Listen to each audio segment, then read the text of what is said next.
Children, very warm and welcoming good evening. It is your lovely teacher Subhash Chandra Mishra. I am going to teach you people right now future tense. Future tense, as we studied earlier in tense categorization, it indicates about the future happenings, future time. Children, what we observe about future tense, that future tense is being divided into four categories too. Future indefinite, future continuous, future perfect and future perfect continuous. First of all, let me talk about the future indefinite tense. बच्चों, जो future indefinite tense है इसमें दो subject pattern हैं, आई we के साथ शैल का प्रयोग, बाकी सारे जितने भी कर्ता हैं उन सब के साथ विल का प्रयोग करते हैं. In this tense V1 is always used. For examples, we shall go to Bikaner. We shall not go to Bikaner. Shall we go to Bikaner? Shall we not go to Bikaner? Where shall we go?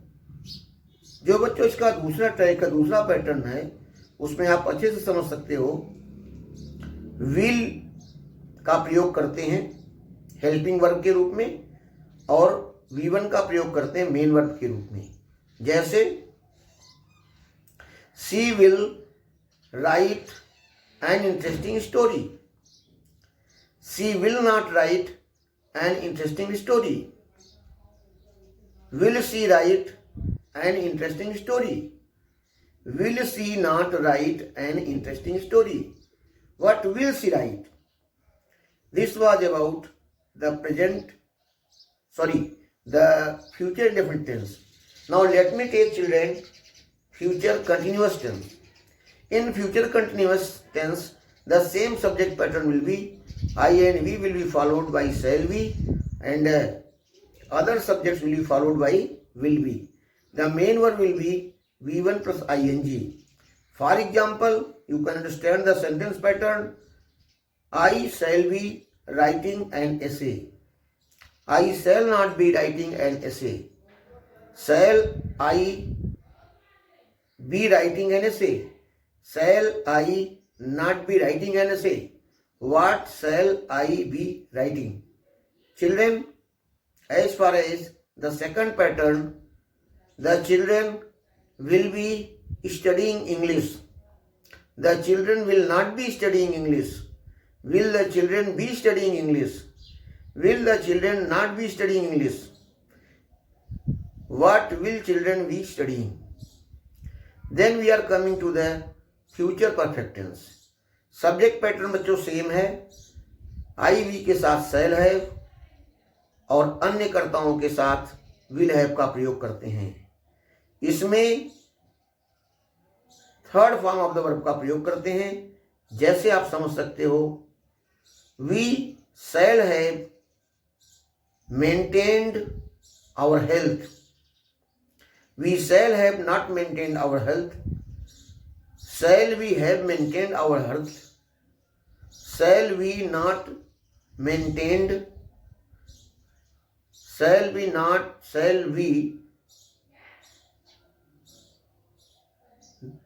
have maintained our health? Then children, we are coming to the next pattern.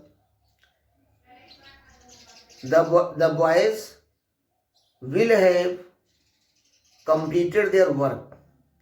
The boys will not have completed their work. Will the boys have completed their work? Will the boys not have completed their work? What will have the boys completed? Then children, we are coming to the future perfect continuous tense. Subject pattern same है, आई we के साथ शैल have been का प्रयोग करते हैं. अन्य सभी कर्ताओं के साथ विल हैव बीन का प्रयोग करते हैं. बच्चों इनमें फर्स्ट फॉर्म ऑफ वर्ब के साथ आईएनजी लगाकर इंग फॉर्म ऑफ वर्ब का प्रयोग करते हैं। जब हम इसमें सेंटेंस बनाएंगे तो सेंटेंसेज में सिंस और फॉर का प्रयोग करते हैं। जैसे I shall have been teaching you since 1985। I shall not have been teaching you since 1985. Shall I have been teaching you since 1985? Shall I not have been teaching you since 1985?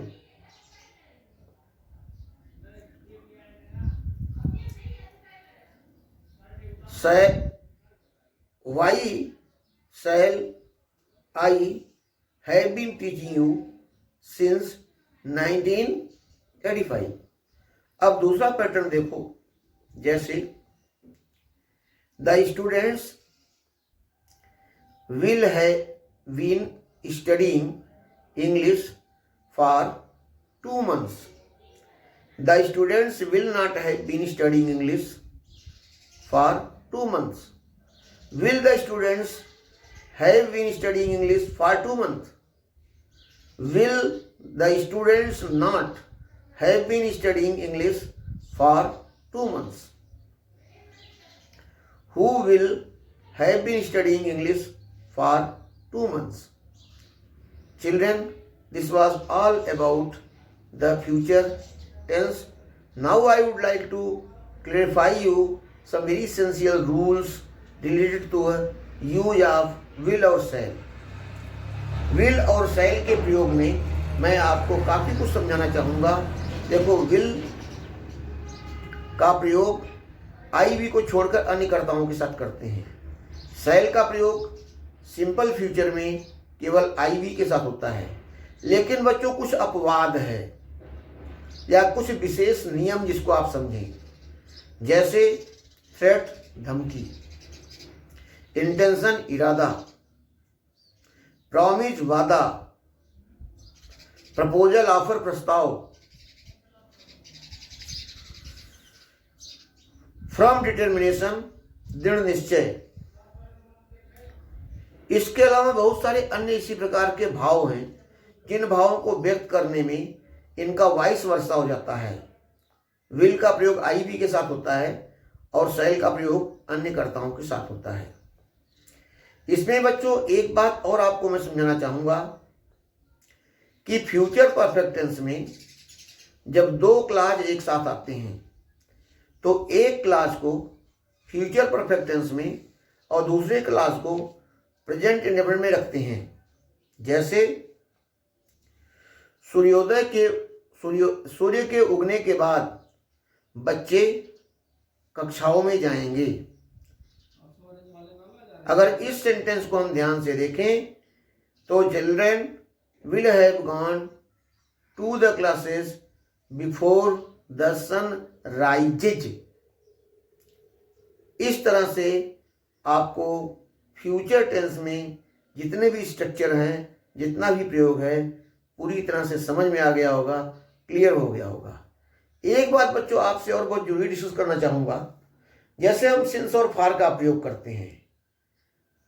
मैं काफी सालों से बच्चों को पढ़ा रहा हूं और बच्चे मुझसे इसमें बड़ा डाउट रखते हैं, सर सिंस का प्रयोग कहाँ करें, फॉर का प्रयोग कहाँ करें।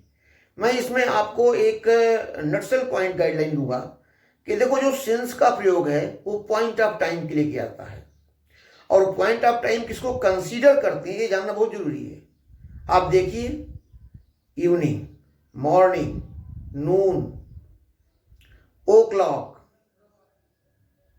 Am, PM, name of days, name of dates, name of months, name of years, इन सब के साथ आपको आंख मूंद के सिंस का प्रयोग करना है।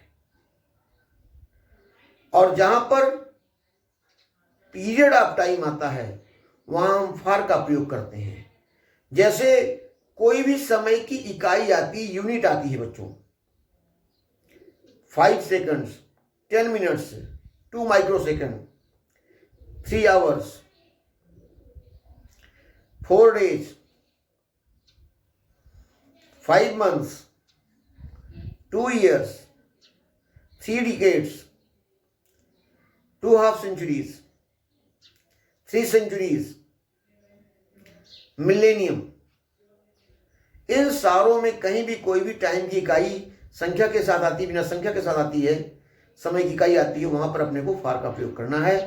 तो this was the basic nuts and knowledge about tenses. I am very happy to conclude today all about tenses. I believe that children, it will help you a lot. May God bless you. May success marry you. Have a very, very glorious and challenging career. Keep ahead. Happy learning.